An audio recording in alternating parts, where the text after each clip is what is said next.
Okay, this is going to be my bike history on videotape for the benefit of the world here.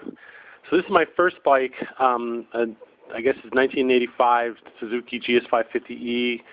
Probably had maybe 40 horsepower. I ended up dropping this the first time I ever rode a motorcycle or piloted one and bought it for the grand total of I guess it was about $1,200.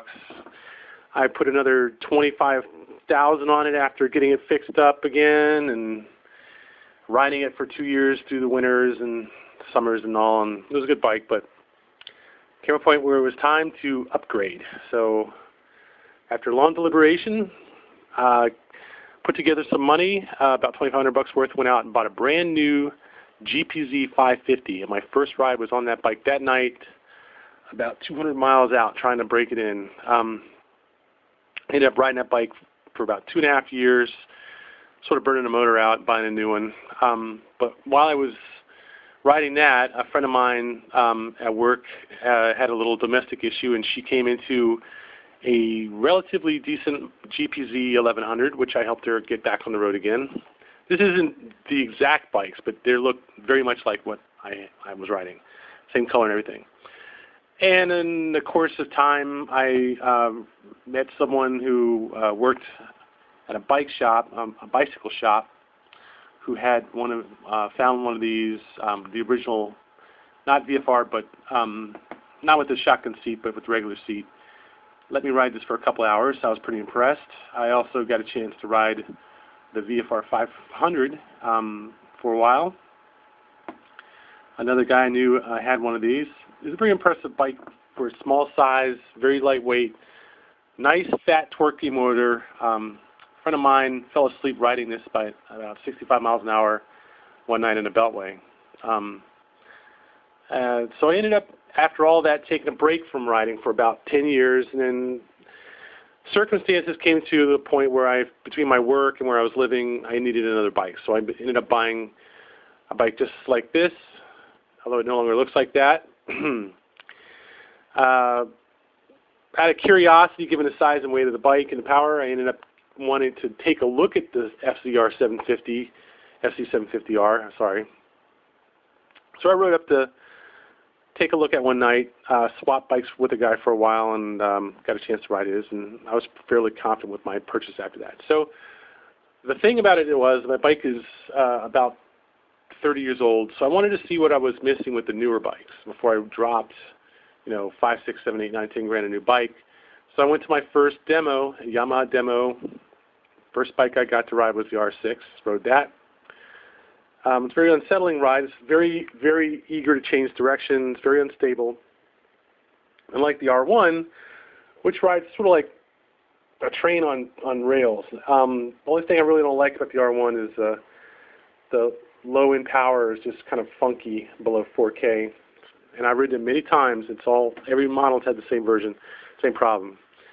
I got a chance to go down to Wingdings and ride the VFR 1200 around some of the more gorgeous roads around the lakes and around Knoxville. Not very impressed with the bike. It definitely does have a retard in second gear, but in third gear it definitely comes on strong. And so then I went to my first mini Cowie demos. Got a chance to ride the ZX14R when people were running away from this bike, and every time I go to a Cowie demo, you see people running away from this bike. They never want to get on it, and everyone's afraid of it. But I get on this thing. It's docile as a pussycat, but it has just a monster lion motor. Handles well. Really hard to beat. The Concourse has pretty much the same motor. It doesn't have the same tuning, so it's got a ton of torque. Runs like a scared cat, but you're sitting up straight. It's like riding a bicycle. That's an upright bicycle. I got a chance to ride the FC8 at another demo. I think this should be earlier in the list, but long story short, it's a nice bike. It doesn't quite have enough motor for my taste, but it has a solid performer, nice light handling, good all-around bike. I prefer one with a fairing nose, so for a couple of reasons, I like the FC1 better. It has significantly more power, although I hear from 2013 they've tuned both the FC1 and FC8 to have a stronger low-end response off throttle, off idle, which I really didn't like when I rode it at Daytona. But it does have the fairing. And then there's the Busa. And I've ridden this bike several times at demos, and let me tell you, this is a bike that the first time you hop on it, you're like, what the H and F is this? But after a while, it grows on you. It's a big, heavy bike, and you can throw it around. You know, you get to the point where you throw it around, you get used to the throttle. It's nice. The GXR 1000 is a significantly lighter bike, though you're more on your hands and knees. The clip-ons are much lower. Doesn't have as much low-end power as the Busa. It's not bad. It's a good, easy bike to ride. I'd say it's an easy leader bike to ride that has 175 horsepower. The Gixxer 7, this is a little older one. I think this one's about 5 years old, but the 12 looks a lot like this, except this doesn't have the black stripe. Very well-balanced bike. Has some of the 600 nature, but not. It's not dominated by high-end power. Good all-around bike. Had a lot of head shake, though. The one time I rode it, and I revved it up in first gear. The Z1000, I'm not really a big fan of the styling or the handle. The triple clamp, to me, it seems to be really high, but it has a decent motor. I think it's a little bit wide. I rode the Z1000, Z610R, sorry, when I was in Pennsylvania. On those Pennsylvania roads. Let me tell you, we had a great old time hiking, hauling butt up and down around those roads in Pennsylvania. This is about as cutting edge of a sport bike as you can get. I just really don't like the riding position. It's a little bit too low. And riding the 6R was like night and day. I mean, this bike just really, in my opinion, has no low-end power, no mid-range, doesn't really do anything until you get it to about $8,000 maybe. And then it's just okay. It's just okay. It's still just a 600. I don't think this bike is really anything special. Likewise with the FJ6R, I guess, FC6R. Not quite as peaky, but still runs out of breath at 9K maybe. Has a decent low-end mid-range, but no real power here. But it's a decent, starter bike. I found the FGR 1300 to be ponderously overweight. Did not rev really well, and I'm sure some people liked it. There's a guy there who had one, rode it to the demo. I didn't see anything about this bike I really liked. It's just big, fat, and slow. And then, well, speaking of slow, there's the Ninja 300. Believe me, I've ridden all of the newer bikes several times in demos over the past 2 years. And then I rode this thing, my mind was open. There's nothing here in this bike. It's just a good-looking bike that's really a moped. It should be a two-stroke, the way it runs. It's a four-stroke engine, vertical twin, but it should be a two-stroke. It really ought to be, because that's the way it runs. It would probably be even more powerful. It's a civilized two-stroke that back in 1985, like the 450 Yamahas or something like that, it would have been impressive. In this day and age, trust me, for the money, for $5,000, this is not much of a bike at all. I would feel completely gypped if I had bought one of these. So, I'm going to say this. I've ridden that bike once at Daytona. I've ridden all those other bikes at least twice.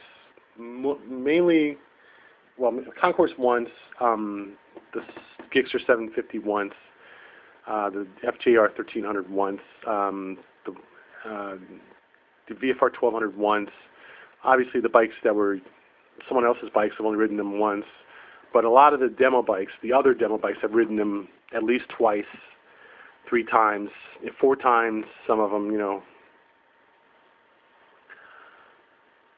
This bike is nowhere near as fast as any other motorcycle I've ridden.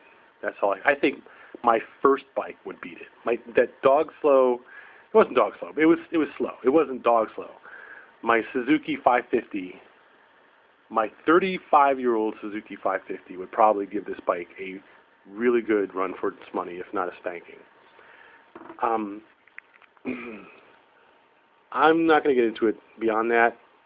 Look, I would say it looks great, the price sounds great, the weight sounds okay, but performance-wise, you really ought to look for something more than this. This is my opinion. Unless you're absolutely focused on the miles per gallon, this bike is all bark and no bite.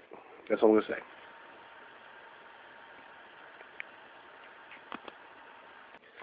Okay, I just want to add a few things here. There's a segue here, and there's also a series of points that I want to make. And there's some things that irritate me about all this talk about the 300. There's three things driving me. Okay, look. At one point in time, I was a noob. Okay, I got a bike. I rode it. I wrecked it. I didn't say I wrecked. I dropped it. Let's say I dropped it. I didn't know how to ride it. I had probably that experience. It took me a year or two of riding it to really feel like I had mastered it, all while I lusted after much faster bikes. My dorm room in college, I had plastered the walls with photographs cut out of magazines, motorcycle magazines. I was a serious bike nut before I bought my first bike, okay? And I'm talking about pictures of the VFR 1000, pictures of the FJ 1200, 750s, you name it. They weren't like, beginner bikes that I was lusting after. They were the real deal. I mean, the bikes I was talking about were the fastest bikes you could buy on the street at the time, okay? When I got my first bike, my first purchase of a new bike, I had to take into consideration the finances. I had to take into consideration my riding ability. I had to take into consideration my fear of riding a bike that had 150 horsepower, coming off a bike that had maybe 50 horsepower if I was lucky and weighed about 450 pounds, probably 500 pounds. I had to take all these things into consideration. Now, yours truly went out and bought another 550, but I bought a better 550 than the 550 I had under the principle that it was lighter, newer, it would handle better, had better brakes, better acceleration, it'd be a better bike than what I had. But it would have roughly the same power, roughly the same weight, roughly the same size. Now, it was definitely lighter and a slightly smaller chassis, and it sat lower. It was a good first bike, okay. But no question, no, not second bike, I should say. No question.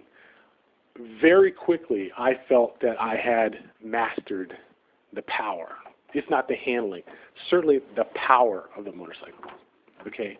It was an air-cooled GPZ 550, eight valve engine. It wasn't all that much different technology-wise than my original GS 550. It still had carbs. It still had a tube frame. It was just a better bike, but it wasn't a revolution in motorcycle technology.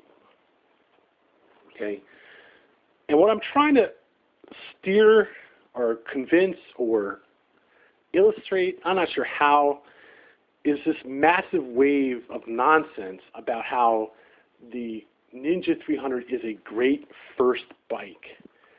Okay, I would never recommend a bike with this little power as someone's first bike. I would never recommend that someone buy a bike with this little power. And I'm going to make this point. I've ridden a lot of motorcycles, a lot of miles. I have never ridden a bike anywhere near as slow as this one. Okay? Write that down and keep it in mind with everything I say here. Okay? I personally learned how to ride on bikes that were much faster than this one. Okay? I personally learned to ride bikes that were much faster than this one. And I've personally ridden bikes that I was afraid to ride fast when I first got on them. No question about it. Okay? I was timid